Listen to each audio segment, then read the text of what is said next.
It is wild how quickly you find that out that you are in the right spot. I remember when I first started going around the store in 2000. I started stand-up in 2007, so it was right around there, and just going to open mics and waiting for 4 hours, and Tommy telling me I'm going up and then not going up, and then being like, and he's like, well, maybe come back tomorrow, and then but being around, even if I didn't go up, I was around for 4 hours, and I didn't just sit and wait. I like milled around, and that's where I met Tony and all these guys that you're like, oh, cool, you're doing this too. And that was the connecting over that is an immediate bond that's just like, once you kind of lock eyes with someone, you're like, oh, you're trying to do this too?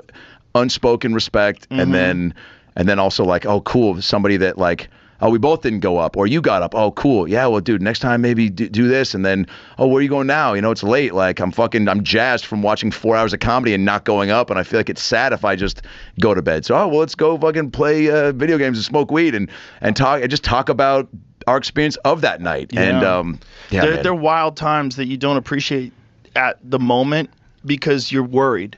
You don't know if the future is ever going to be real. You don't know if you're ever going to be a real comedian, you know, because you want to do it, but you're obsessed with it, but it's hard to even get on stage. It's hard to even take the first steps towards the dream.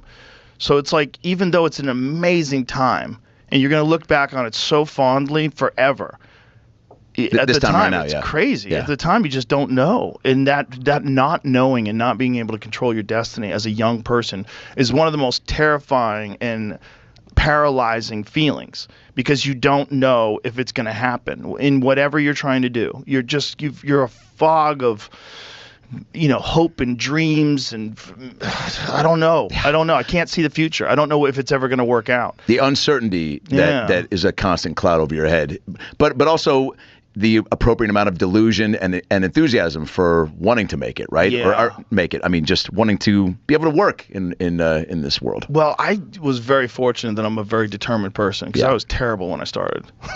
Stand up? Yeah, I mean, occasionally I had some good jokes, but I was bad at putting it together. But I didn't know how to write. I just knew like what I liked, and I knew that I could make people laugh in inappropriate ways. I just couldn't figure out how to get that. Were you comfy on stage? No. Yeah. It took a while. It took a while for me to be comfortable on stage, which is so crazy. I was so nervous about it, but I had fought like 100 times. It's just so weird that like getting kicked in the head didn't make me as nervous as talking to people. That's so wild to me. It's so crazy. There was a lot of fear that came with the fighting that didn't come with stand-up, like all throughout the day.